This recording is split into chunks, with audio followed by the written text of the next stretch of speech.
Padre bendito, un día te veremos cara a cara, Señor, tal y como eres, Señor Padre. Un día estaremos delante de ti, Señor, y nos dirás: pasa, buen siervo, Señor Padre. Te alabamos y te glorificamos y te damos gracias, Señor, porque eres grande, Señor Padre. Gracias te damos, Señor, en ese nombre que es sobre todo nombre, Señor, en el precioso nombre de Jesús, Señor. Te alabamos y te damos gracias, Señor. Amén. Hermanos, una vez más, buenas tardes. ¿Se puede sentar?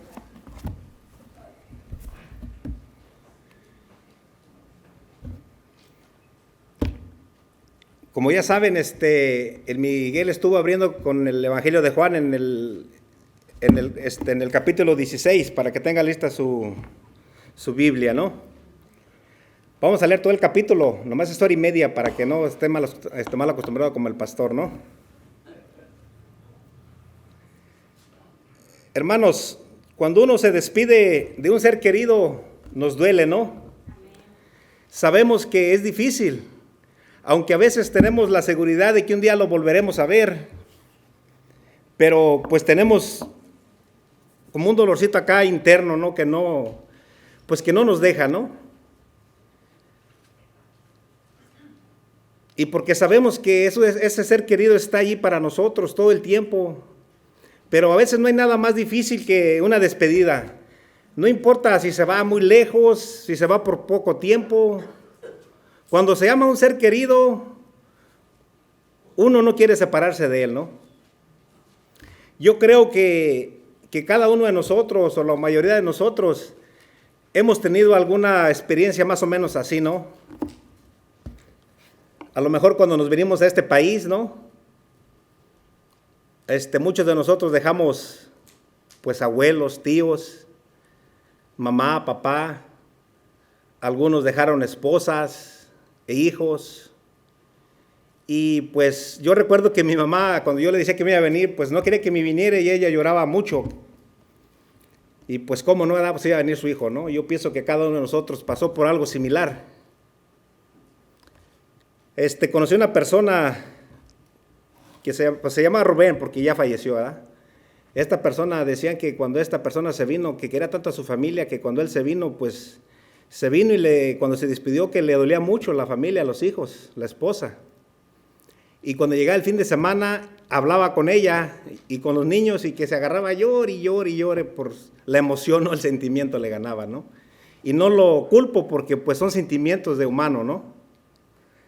O a lo mejor ha pasado o nos ha pasado alguna vez a alguno de nosotros de un ser querido, ¿no? Que se ha marchado con el Señor, y son cosas muy difíciles que hemos pasado. Son momentos dolorosos que tenemos que ser fuertes, y Dios nos da las fuerzas. Sabemos que Dios tiene el control de todas las cosas, de cada situación. Él sabe todo lo que pasa. La Biblia dice que una hoja no se cae del árbol si Dios no lo permite, ¿no? Todo está bajo control, ¿no? Y Él tiene cuidado de nosotros, de nuestras vidas, de todo lo que pasa, ¿no? En el capítulo 16 vamos a mirar ahora, en nuestras vidas vamos a tener muchos problemas, muchas dificultades y aflicciones. Muchos problemas, aflicciones que nos pueden desalentar. Sin embargo, no podemos vencerlas, o las podemos vencer si confiamos en las promesas de nuestro Señor Jesús. Porque nuestras propias fuerzas vamos a fracasar, ¿no?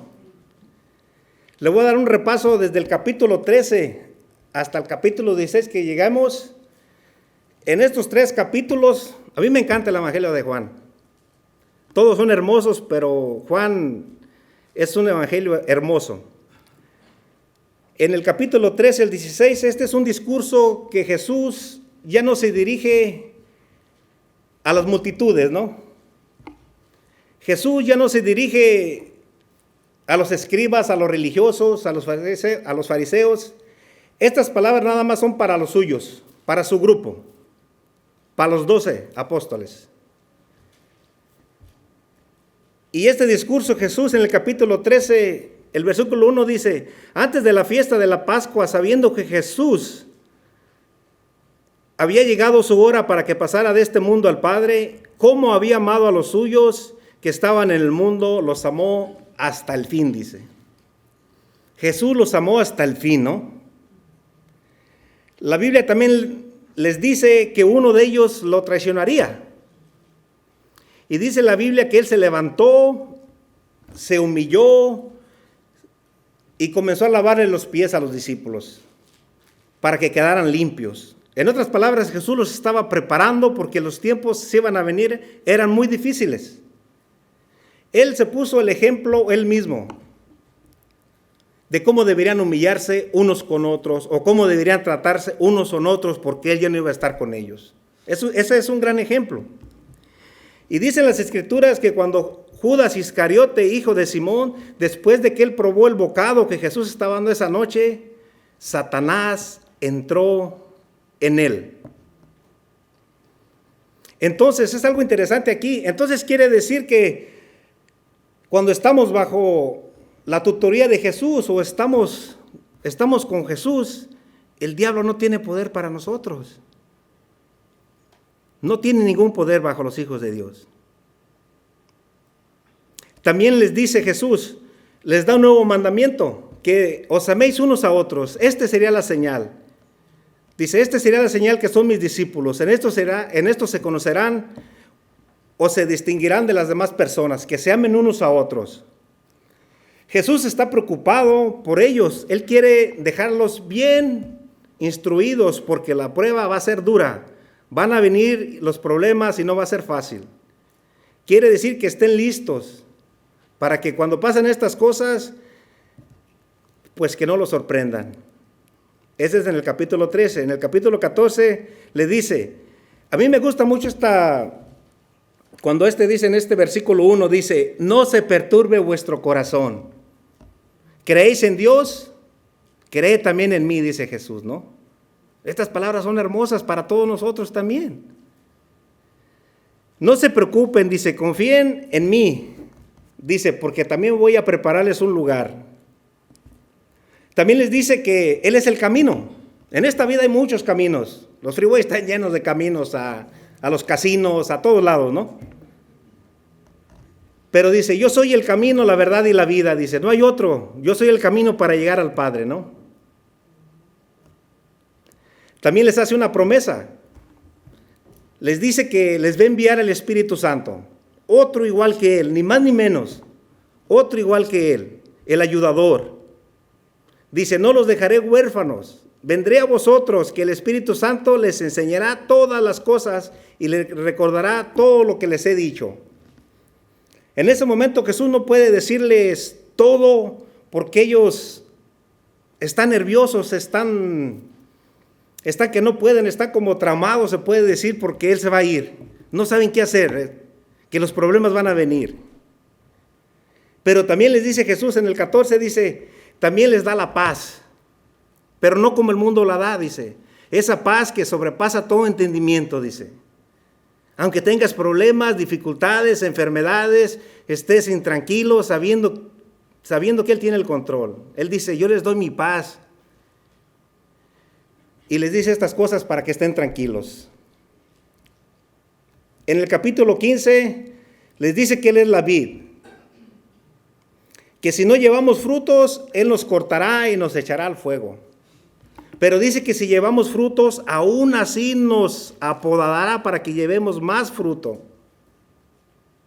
Dice, para que mi gozo sea cumplido, una vez más les dice Él, en el versículo 12 del capítulo 14, del capítulo 15 dice, una vez más, este es mi mandamiento, que os améis unos a otros como yo los he amado. Les dice una vez más Jesús.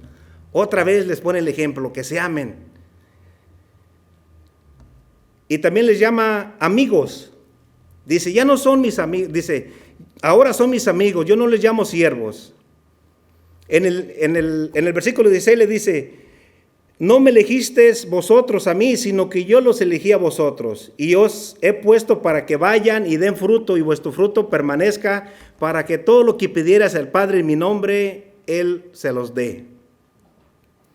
El versículo 17, esto os mando otra vez, le dice, que se améis unos a otros. Una vez más le recalca que se amen unos a otros, que no se les olvide, ámense unos a otros. Porque de ahí en adelante el mundo los aborrecerá. Dice, porque no son del mundo. Esto quiere decir que cuando viene uno a los pies de Jesús, los problemas pues ahí no se van a terminar. Los problemas van a seguir. Hasta tu propia familia te van a decir que te van a reclamar. Te van a decir que ya te lavaron el cerebro, que no sé qué tanto. Y dile, pues yo creo que sí me lo lavaron porque tenía mucha suciedad ahí. Estaba muy cochino, ¿no? Esto les dice para que se preparen, para que tengan confianza en Él. Que los problemas van a venir por causa de Él. Él también les promete, como le dije anteriormente, lo más importante, que no los va a dejar solos. Que Él va a estar con ellos, pase lo que pase, ellos tienen que confiar en Jesús. El 26 dice, pero cuando venga el Consolador, o quien yo enviaré del Padre, el Espíritu de verdad, el cual procede del Padre, Él les dará testimonio de mí. El 27, y vosotros daréis testimonio también porque habéis estado conmigo desde el principio. Todo el tiempo estuvieron con Jesús. Ahora le voy a hacer una pregunta. Si nos pusiéramos en los zapatos de los discípulos por un momento, Jesús les dijo primeramente que uno lo iba a traicionar. Les dijo que ya no estaría con ellos. Y ahora les ha dicho que pasarían rechazo y hasta la muerte. Es algo muy duro, yo pienso, para los discípulos, ¿no? A lo mejor estarán llenos de temor, de tristeza, incertidumbre, abandonados. Si ya ha leído la Biblia, usted mira más adelante, cuando Jesús fue crucificado, que Él dice que todos se fueron, ¿no? Todos. Se quedó solo, ¿no? ¿Alguna vez usted se ha sentido así cuando se ha despedido de alguien, como le dije al principio? Hay momentos que vamos a batallar, vamos a sufrir, van a ser dolorosos. Pero dijo Jesús, en el mundo tendréis aflicción más, como dijo el hermano Juan, ¿no? Cuando leyó, pero dice, no se preocupen porque yo he vencido al mundo, ¿no? Quizás que seguir a Jesús iba a solucionar nuestros problemas. Por ahí dicen, si te rimas a Jesús, tus problemas se van a acabar, ¿no? Y es mentira, ¿no? Pero no parece ser así. Estamos hasta tentados a dejar la fe. Cuando hay problemas, enfermedades, cuando no hay dinero para la renta, cuando nos encontramos que en la puerta no hay salida, somos vulnerables a dejar nuestra fe. Aunque conocemos de Dios y todo, pero humanamente a veces dudamos. Aunque sabemos y confiamos en Dios, a veces temblamos. Y a veces dudamos de nuestra fe.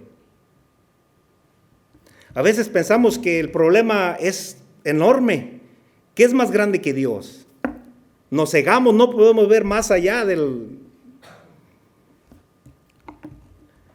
No importa qué tan grave sea tu problema, Dios tiene el control, Dios sabe lo que estamos pasando, Dios, una gripa, para Él un cáncer, una gripa, para Dios es lo mismo. Dice la Biblia que para lo que es imposible para el hombre, para Dios todo es posible. Entonces, lo mismo que le dice a los discípulos, Él está preocupado por ellos y les dice, no se preocupen. En estos 3 capítulos Él les da toda la información. Dice, yo les digo estas cosas para que cuando vengan ustedes no los agarren desaprevenidos. Hoy veremos en este capítulo que en nuestras vidas pasaremos por dificultades y muchas presiones que nos pueden desalentar. Sin embargo, las podemos vencer si confiamos en nuestro Señor Jesús. Si confiamos en Él. Si no confiamos, pues no va a pasar nada, van a seguir igual, ¿no? Ahora le voy a pedir que vaya a sus Biblias conmigo en el Evangelio de Juan, como le dije, el 16, vamos a leer del 1 al 33, pero vamos a ir de paso a paso. Estos versos son una continuación del capítulo anterior, del terminar del capítulo 15. Vemos cuál sería la relación del creyente con el mundo. Jesús nos dice que como no pertenecen al sistema de este mundo, que se oponen a Dios, el mundo los odiará y habrá persecución para hacerles daño. Para contrarrestar estas persecuciones hace una promesa que Él enviará al Espíritu Santo para que ellos puedan ser testigos y compartir a Jesús por todo el mundo. Ahora sí vaya conmigo a sus Biblias, vamos a leer del 1 al 4. ¿Están ahí? Amén. Estas cosas los he hablado para que no tengáis tropiezo. Os expulsarán de las sinagogas, y aún viene la hora que cuando cualquiera que os mate pensará que rinde servicio a Dios. Y harán esto porque no conocen al Padre ni a mí. Mas os he dicho estas cosas para que cuando llegue la hora os acordéis de que ya os había hablado, os dicho esto. No los dije antes al principio porque yo estaba con ustedes, ¿no? Entonces aquí dice Jesús que no les había dicho todas estas cosas porque Él estaba con ellos. Todavía dice que todavía no ha llegado su hora. Les dice a los discípulos que habrá oposición. Jesús quiere decirles lo que pasaría antes que las cosas sucedan. Es posible que los discípulos se puedan desanimar y dejar su fe ante las dificultades que vendrán. Es posible que Jesús, sabiendo que vendrán los problemas de antemano, les dice que estas cosas pasarán. Estas personas o el mundo pensarán que es lo correcto, dicen, pero en realidad actúan en su ignorancia. El ser echado en esos tiempos de las sinagogas sería una de las peores cosas que le pudiera pasar a una persona. Sería echada primeramente de su familia. Pudiera perder su trabajo, sus amigos. No serías parte de las reuniones sociales. No tendrías nada. Y tendrías mucho que perder por seguir a Jesús. Pero ese sería el precio por seguirlo a Él. Y esto más aún vemos el día de hoy en nuestras familias que se enteran que somos creyentes y nos dejan de hablar. Muchos de nosotros tenemos familias que aún se han alejado de nosotros porque somos creyentes. Las predicaciones que Jesús hablaba antes fueron hechas como una manera de animar a los discípulos en medio de las personas y de la persecución y el rechazo. Jesús les dice que van a pasar por dificultades. Es más, hasta los matarán, dice, pensando que hacen un bien para Dios. Todos los discípulos que quedaron ahí, cada uno de los discípulos excepto Juan, fueron asesinados todos por su fe. Todos fueron muertos por su fe. Y esto aún lo vemos el día de hoy. Ahora me metí a Google y me estuve mirando cuántos países son los que está prohibido hablar de Jesús, y son muchísimos, son muchas personas, muchas que no pueden hablar de Jesús ahí, el Evangelio. Entonces sigue pasando el día de hoy, muchas personas han muerto todavía por seguir a Jesús. Y Jesús les advierte a los discípulos que esto pasarán para que no abandonen su fe. Los está preparando. El Señor Jesús prepara a sus discípulos para que no estén sorprendidos de lo que esto pasará. Jesús les dice con certeza, esto va a suceder. Van a sufrir por su fe. Y para contrarrestar estas dificultades, ya vienen. Jesús les afirma la promesa del Espíritu Santo. Los está preparando, les dice que se amen unos a otros, que Él es la vid, que si permanecen en Él y todo. Ahora les dice y le reafirma la promesa del Espíritu Santo, dice. Una de las personas de la Trinidad estará con ellos para poder confrontar las dificultades y presiones. Dios mismo habitará con los discípulos. Dios vive en cada uno de nosotros y le has entregado a la vida a Dios. El Espíritu Santo mora en nosotros. Ahora leamos del 5 al 7. Pero ahora voy al que me envió y ninguno de vosotros me pregunta, ¿a dónde vas? Antes porque os he dicho estas cosas, tristeza han llenado vuestro corazón. Pero yo os digo la verdad, les conviene que yo me vaya, porque si no me fuera, el Consolador no vendrá a vosotros, mas si me fuere, os lo enviaré. Era necesario que Jesús se fuera. Pero la realidad que los discípulos pasaban por dificultades, ellos no, se llenaron de tristeza. En el 6 dice, antes porque los he dicho estas cosas, de tristeza se ha llenado su corazón. Estaban tristes. Cuando Jesús estaba con sus discípulos, Jesús era el blanco, ¿no? Todos iban con Jesús. ¿Que por qué tus discípulos no comen? O sea, ¿por qué están comiendo con las manos sucias? Jesús sacaba la cara por ellos. Jesús esto, Jesús sacábala por ellos. ¿Qué dice la Biblia? Decía Jesús. Las Escrituras, ¿no? Entonces, Jesús ya no iba a estar con ellos. Ahora ellos serían el blanco. Jesús estaba con ellos, ahora sería diferente. Jesús ya no iba a estar con ellos. Tenían que enfrentar ellos solos las situaciones. Una vez más, cuando estamos pasando por enfermedades y situaciones, no hay trabajo, los hijos andan mal, que no nos hacen caso, nos cegamos, hermanos. No podemos mirar más allá de la pared que está frente de nosotros, de lo que Dios puede hacer en nosotros. Dios tiene un plan perfecto. Él mira más allá que nosotros. Él ya conoce el final de la película. Dios es omnisciente, Dios lo sabe todo. Los discípulos no pueden ver más allá de su presente. Todo lo que habían escuchado y aprendido de Jesús se les había olvidado. La pregunta es, se preguntaban ellos, ¿a dónde vas? Ellos no entendían que Jesús iba a ir, iba a resucitar. Ellos no sabían, no entendían nada. Todos se han llenado de tristeza, dice. Ahora vamos a hacer ellos que entiendan lo que Jesús iba a hacer. Jesús les promete ayudarlos, que no los iba a dejar solos. Y Dios tampoco nos va a dejar solos en medio de los problemas. Uno como padre, o usted dejaría solo a su hijo en medio de las enfermedades, del trabajo, que no tienen trabajo, que no tienen dinero para la renta. Yo creo que no lo dejaría, ¿no? De la misma manera Dios está con nosotros, nunca nos va a dejar solos. Aunque pensemos que estamos solos, Dios está con nosotros. En la ausencia de Jesús, Él promete la presencia del Espíritu Santo. Unas personas de la Trinidad. En unas horas Jesús iría a la cruz, pero también Jesús está preocupado por lo que sería mejor para sus discípulos. Y lo mejor para sus discípulos era que Él se fuera. Eso sería lo mejor. Pero ellos no querían que se fuera. Y le preguntan, y la pregunta que todos tenían, ¿pero por qué? ¿Y por qué se va a ir Jesús? La respuesta es que cuando Jesús se vaya, vendrá el Espíritu Santo. Solo yéndose Jesús es que puede llegar la promesa del Espíritu Santo. Hasta la obra redentora de Jesús por los pecados del mundo sea completa en su muerte y resurrección. Es posible la llegada del Espíritu Santo porque el Espíritu Santo es la garantía de nuestra salvación. Entonces, ¿cómo es que los discípulos pueden vencer los obstáculos de persecución, de rechazo y de presiones que van a enfrentar solo con el poder del Espíritu Santo? Solo no iban a poder.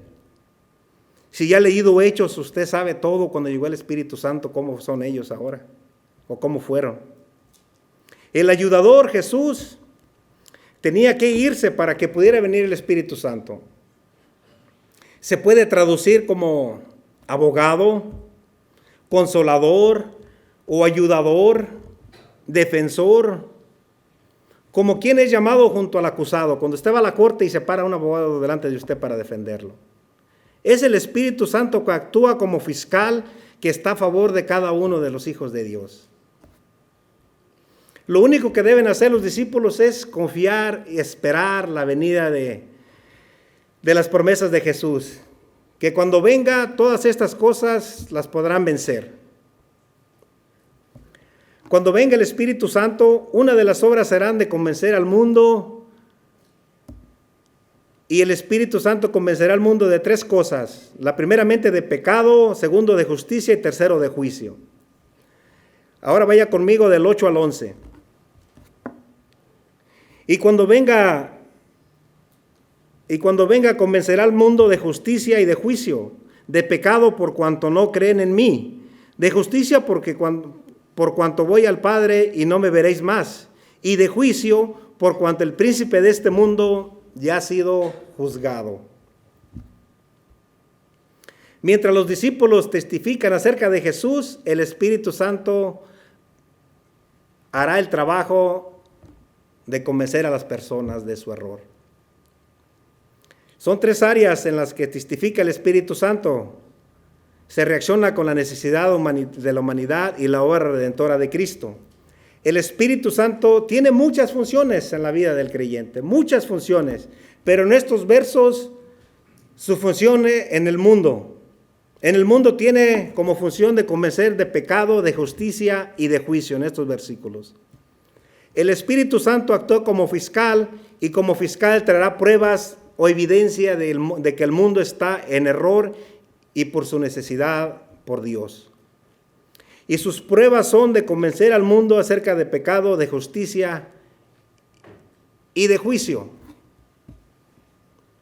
El Espíritu Santo tiene función como de convencer a las personas, de convencerlas de su pecado por no creer en Jesús. La primera obra del Espíritu Santo en el mundo es de convencer al mundo de pecado. Dios ha creado la provisión para el pecado, ¿no? Y ese es Jesús, su Hijo.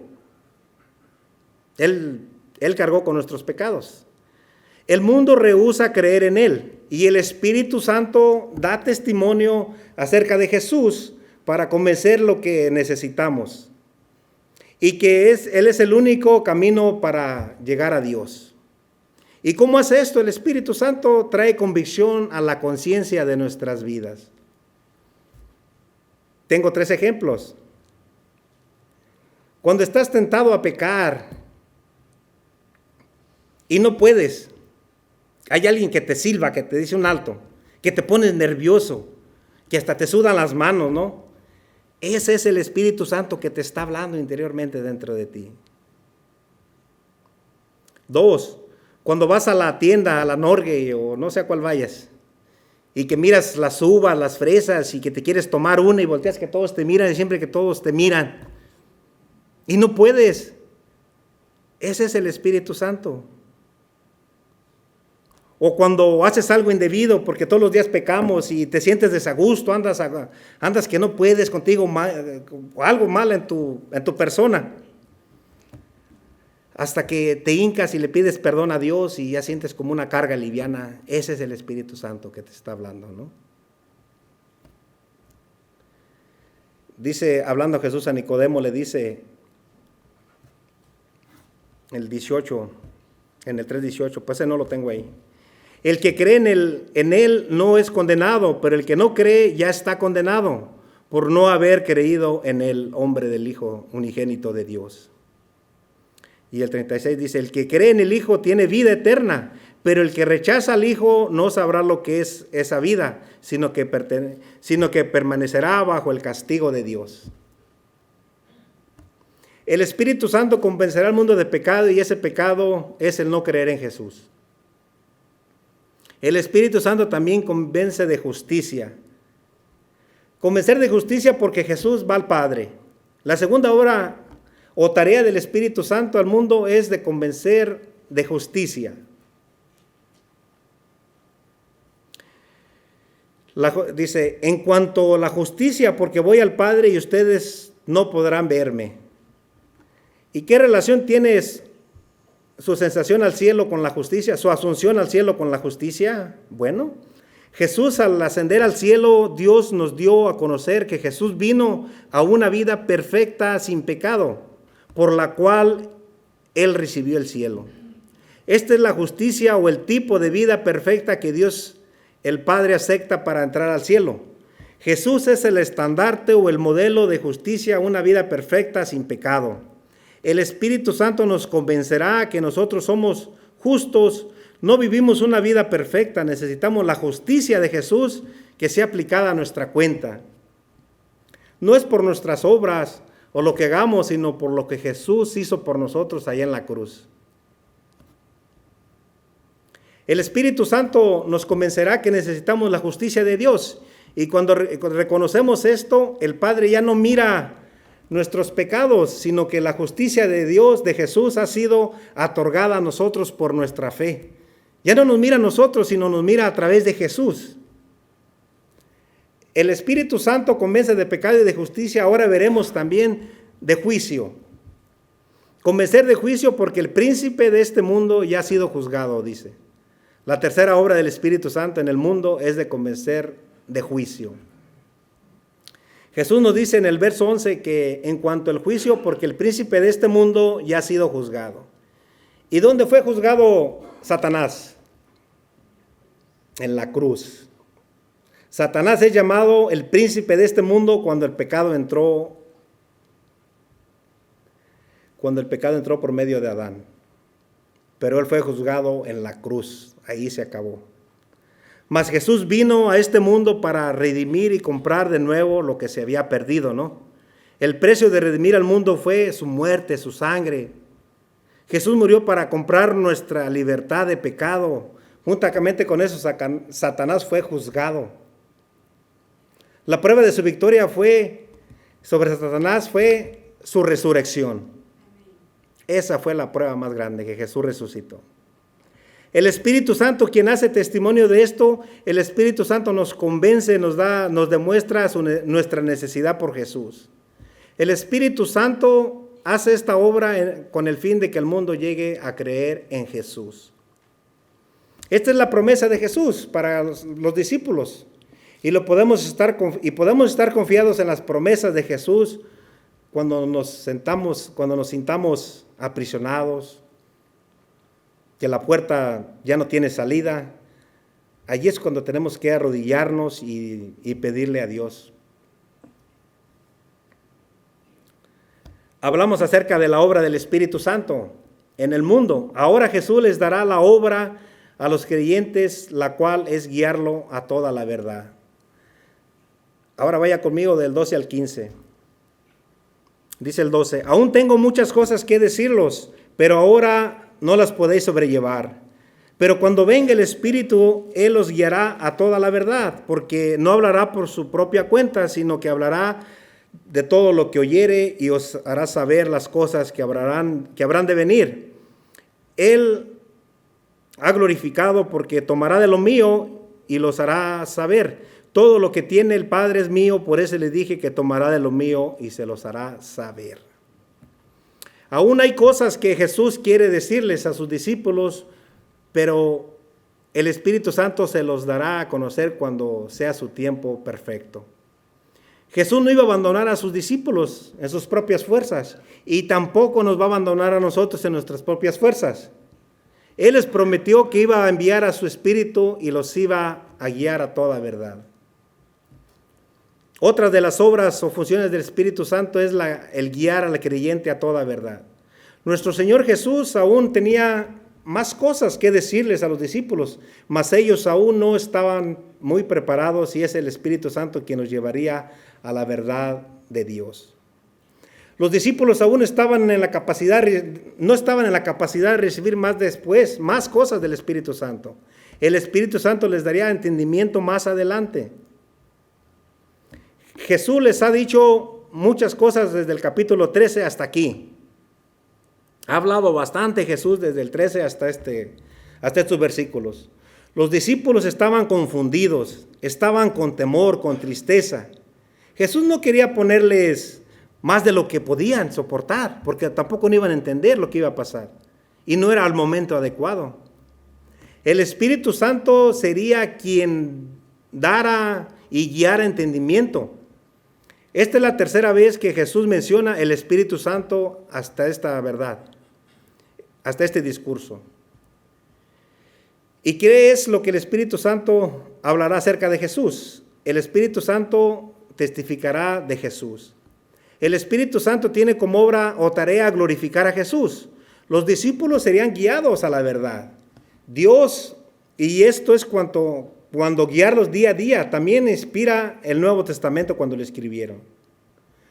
Todo lo que es guiado por el Espíritu Santo trae gloria a Jesús. Ese es el objetivo, que Jesús sea glorificado. El Espíritu Santo obra de una forma ordenada. El Hijo vino a glorificar al Padre, el Espíritu vino y está activo hoy para glorificar al Hijo. ¿Y de qué forma glorifica al Hijo? Al traer la cruz, la muerte de Jesús a nuestras vidas, y esto solo lo es posible cuando nos convence de pecado, de justicia y de juicio. Jesús glorifica al Padre y el Espíritu Santo glorifica a Jesús. También vemos que existe armonía entre la Trinidad. Existe una armonía entre Padre, Hijo y Espíritu Santo. No hay división ahí, es unidad. Todo cuanto tiene el Padre es mío. Por eso les dije que el Espíritu tomará de lo mío y se los dará a conocer a ustedes. Basado en la realidad, el Espíritu Santo nos convencerá de nuestra necesidad por Dios. Nos guía a la verdad porque tomó de la verdad de Jesús y nos lo da a conocer. Sabemos que el Espíritu Santo es Dios también. La Trinidad no existen divisiones.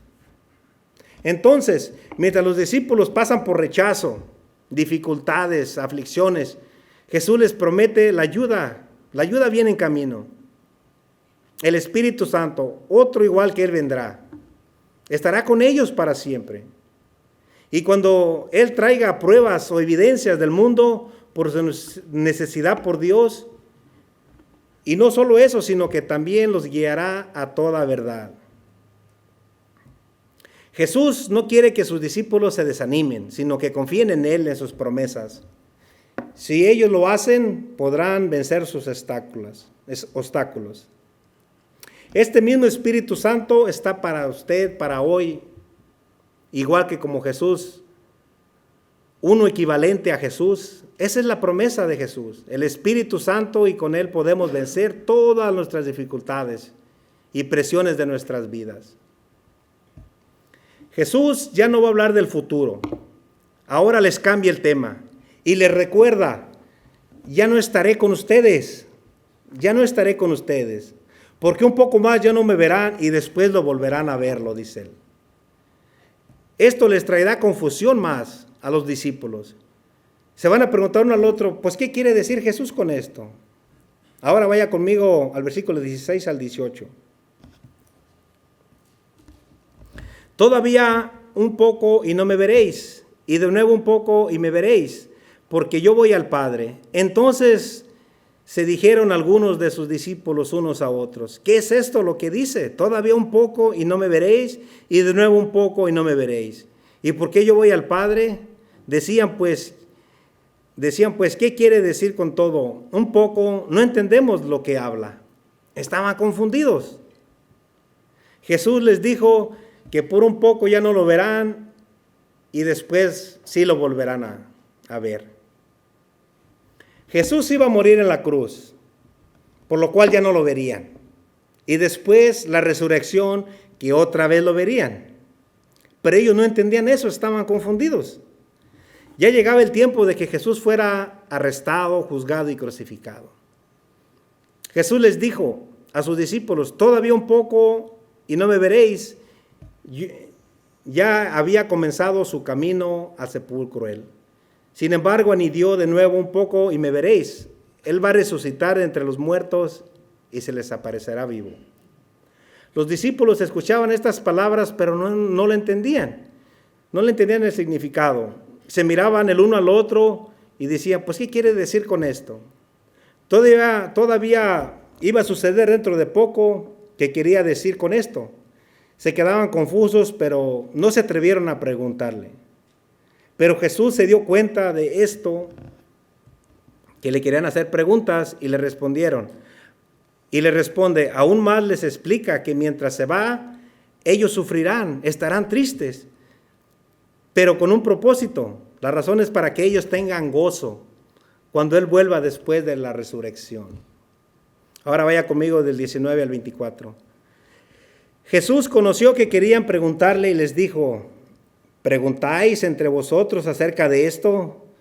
De que dije, todavía un poco y no me veréis, y de nuevo un poco y me veréis.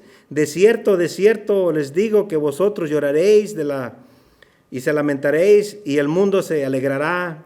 Pero aunque vosotros estéis tristes, vuestra tristeza se convertirá en gozo.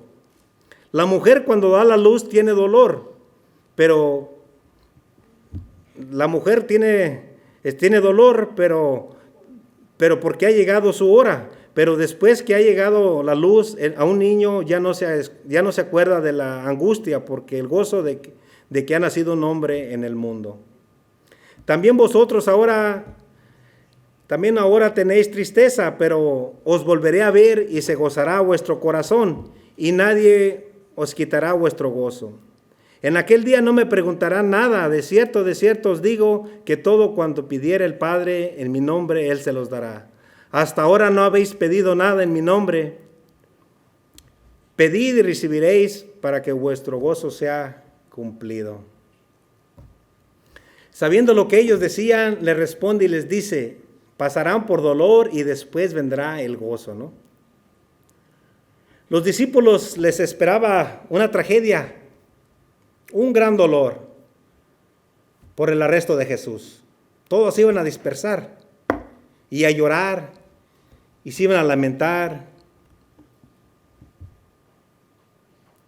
Estos versos podemos ver otra de las promesas de Jesús. Sí es cierto que los discípulos van a pasar dificultades. Sí es cierto que pasarán por persecución, hasta la muerte. Sí es cierto que pasarán por tristeza. Pero otra cosa también es cierta, es que ellos tendrán gozo. Es una promesa de Jesús. El gozo que Jesús da, nadie te lo puede quitar, nadie te lo puede robar. Es una promesa de Dios. Jesús sabía que los discípulos tendrían por tristeza cuando en la cruz. Y Él afirma que después tendrán gozo por su resurrección.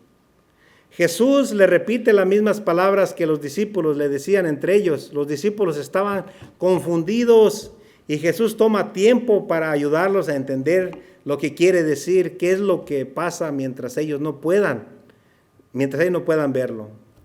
Jesús les dice a ellos, van a llorar, que ellos van a estar tristes en el mundo. Estará contento porque pensarán que Jesús había muerto para siempre. De igual manera, como dice, el mundo se alegrará. El diablo se alegrará, pensó que Jesús iba a morir para siempre.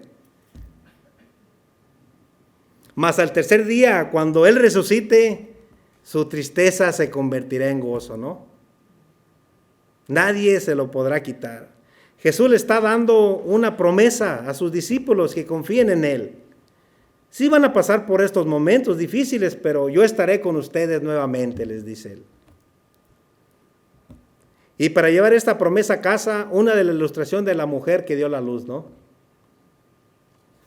Jesús da la ilustración de un dolor que pasa la mujer antes del gozo del nacimiento de su niño. Aquí hay varias mamás, yo creo que saben lo que... Y dice Azar que sí, ¿verdad? Entonces, yo creo que una madre tiene un gozo enorme cuando tuvo a sus hijos, que hasta el del dolor se han olvidado, ¿no? Cuando recuerdan el día que nació su hijo, no piensan en lo difícil, sino en la alegría, ¿no? Cuando dieron la luz, ¿no?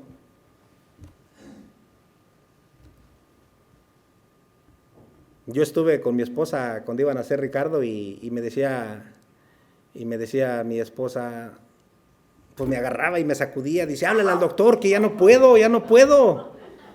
Y pues, ¿qué le decía? Yo salía y no miraba nada, le digo, pues que ahí viene, pero pues no venía. Pero me imagino que es difícil a como la miraba. Esto es lo que Jesús les quiere decir a sus discípulos, van a llorar por mi muerte en la cruz, van a sufrir, pero después será un motivo de razón de gozo. Nació Él y hasta steak nos llevaron bien contentos, ya ni se acordaba mi esposa de nada, ¿no? Porque en ese tiempo decían, no, pues ya se le vio qué es lo que quiere de comer por felicitarnos, ¿no? Pues un steak, le decía yo con su baked potato y todo, ¿no? Ya ni nos acordábamos del dolor, ¿no? Eso es lo que trae la muerte, la resurrección de Jesús. Esta es la razón porque hasta estos días los creyentes estamos siempre gozosos, ¿no? Porque Jesús resucitó.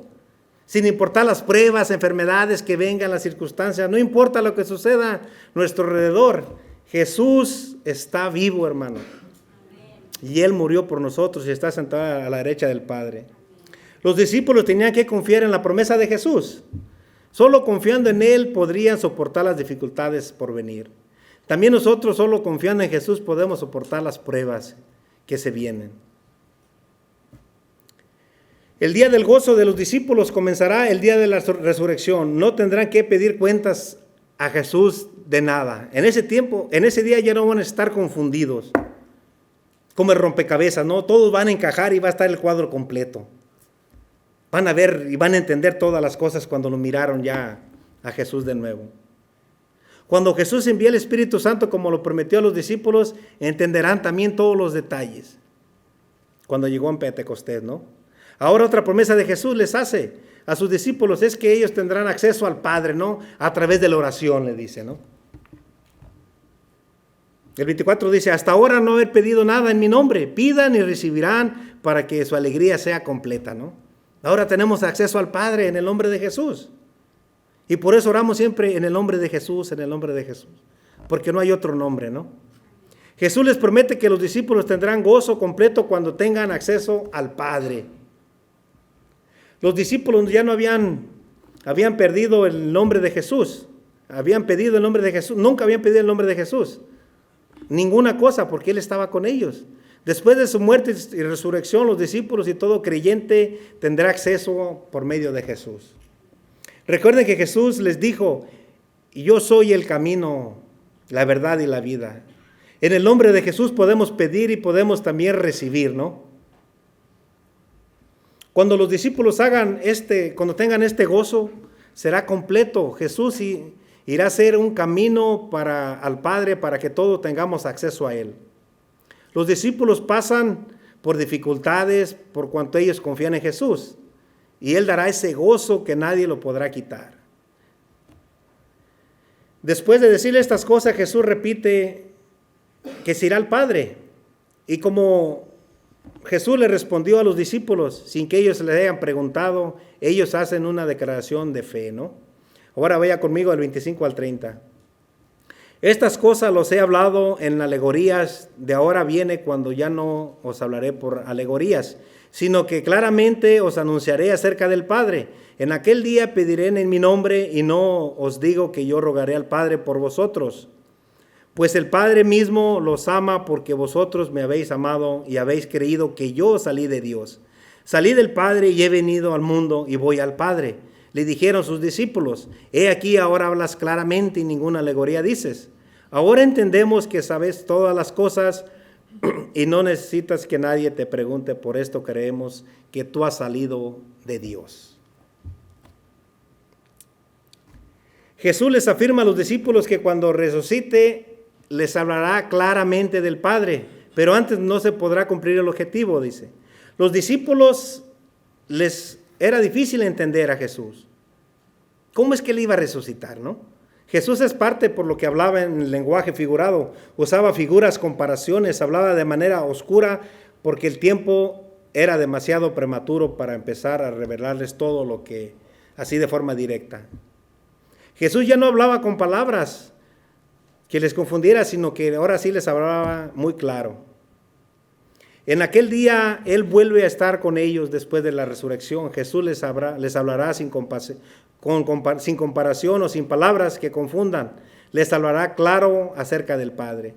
Jesús también les afirma que en aquel día ellos pidieron al Padre y sin necesidad Jesús ruegue por ellos. El Padre los ama porque Él los ha amado desde el principio y han amado a su Hijo. Los discípulos tendrán acceso directo al Padre.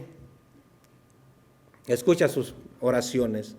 Dios mismo escucha nuestras oraciones si pidemos todo en el nombre de Jesús. Jesús les afirma que el Padre los ama por su fe mayor, por haber amado a su Hijo. Cuando pidamos en el nombre de Jesús, estamos orando por quien Él es y por su obra en la cruz que hizo por nosotros. Jesús no tiene por qué rogar por nosotros para el Padre nos oiga, sino que Él hace por nuestra fe y amor que tenemos por el Hijo. Cuando los discípulos tuvieron respuesta a sus preguntas, que ni ellos preguntaron durante el discurso, ellos hacen una declaración de fe. Ellos creen que Jesús salió del Padre. Ya podemos ver ahora, saber todas las cosas y que ni siquiera necesitas que nadie te haga preguntas, por eso creemos que saliste de Dios. Jesús termina este discurso con ellos diciéndoles que la hora ha llegado. Ellos lo dejarán solo. Cada uno se irá por su lado. Y todas estas palabras que les ha dicho es para que ellos tengan paz. Jesús ya los ha preparado. No solo, sino también les recuerda que ellos van a afrontar aflicciones, pero que confíen en Él. Ahora vaya conmigo del 31 al 33. Jesús le respondió, ¿ahora crees? he aquí la hora viene, y ha venido ya en que seréis esparcidos, cada uno por su lado, y me dejaréis solo. Mas no estoy solo, porque el Padre está conmigo. Estas cosas les he hablado para que en mí tengáis paz. En el mundo tendréis aflicción, pero confiar, yo he vencido al mundo, ¿no? Qué bonitas palabras, ¿no? Confiar en mí porque Él ha vencido al mundo, ¿no? Jesús vuelve a afirmar a los discípulos que lo dejarán solo y que pasarán por aflicciones, mas que tengan confianza en Él. Por todas partes de este evangelio Jesús repite la frase, mi tiempo aún no ha llegado. Mi tiempo aún no ha llegado, decía. Mi tiempo aún no ha llegado. Y ahora aquí dice, ya es hora. En unas horas me van a llevar, me van a arrestar. Jesús sabe que la hora de su muerte ha llegado y sus discípulos lo dejarán solo. Ahora la hora que ha llegado la hora de su muerte. Todo lo que se ha hecho Jesús y todo lo que ha dicho será terminado. Será cumplido en su muerte en la cruz. Pero para eso ha llegado Jesús, para dar su vida por cada uno de nosotros. Su hora ha llegado. No será fácil porque sus discípulos lo dejarán solo. Todos se irán a su casa. Todos regresarán a sus tareas, a sus trabajos anteriores, a pescar. Ellos acaban de hacer una declaración de fe, pero su fe era débil. Aún no había recibido el Espíritu Santo para enfrentar la victoria de las pruebas de su vida. Mas Jesús dice, yo no estoy solo, el Padre está conmigo. Jesús les vuelve a decir a sus palabras, son para que tengan paz en Él, porque Él ha vencido al mundo. En este mundo en que vivimos es muy difícil. En este mundo en que vivimos existen problemas. En este mundo en que vivimos existen oposiciones, dolor, envidias, rencores.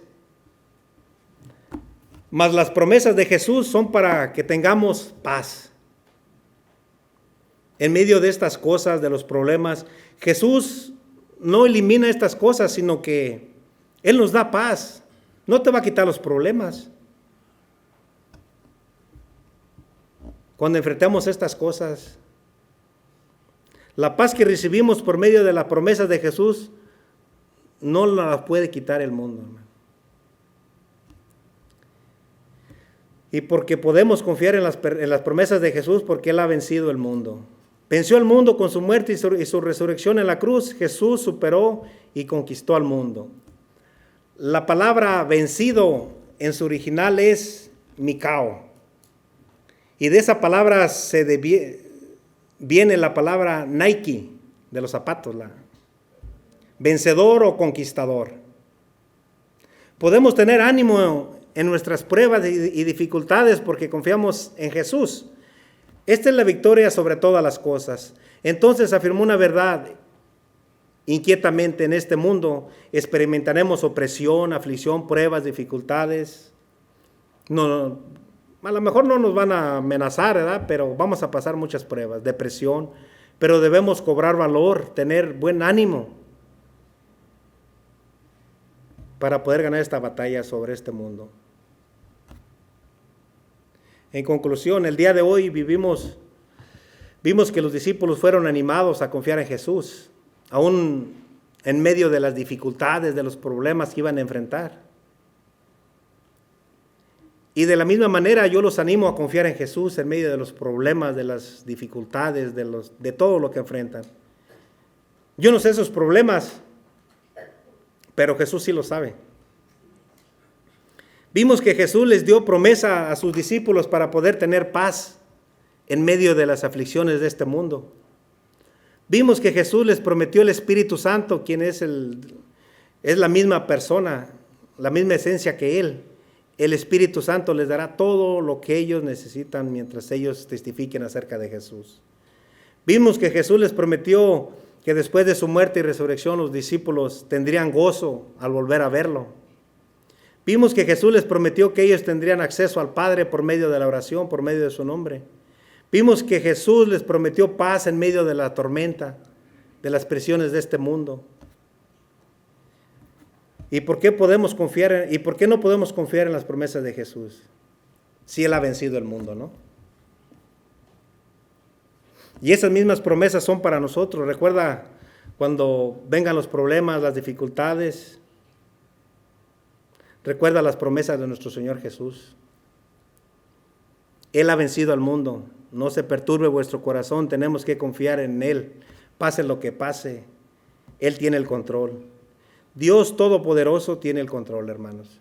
Dios sabe lo que hace. Amén. Le voy a pedir que se ponga de pie. Vamos a orar. Padre, en el nombre de Jesús, Señor, Padre, te damos gracias. Padre, por lo que tú eres, Señor. Tú que vives en el tercer cielo, Señor, te damos gracias, Señor. Te necesitamos. Haz que esta fe crezca, Señor, día con día. Danos también esperanza y amor para poder amarnos unos a otros, como dice tu palabra, Señor. Como tú quieres que nos amemos, que te podamos servir, Señor, que podamos servir al prójimo, Señor, como tú quieres, Señor. Padre, tú nos pusiste el ejemplo, Señor, de la humildad, Señor, y te pidemos, Señor, que pongas ese querer como el hacer en cada uno de nosotros, Señor, para que podamos, Señor, Señor, agradarte un día, Señor. Todo esto te lo pedimos, Padre, y te damos gracias en el precioso nombre de Jesús, que vive y reina contigo, Señor, en unidad del Espíritu Santo, Señor. Ahora te damos gracias, Señor, en el precioso nombre de Jesús, Señor.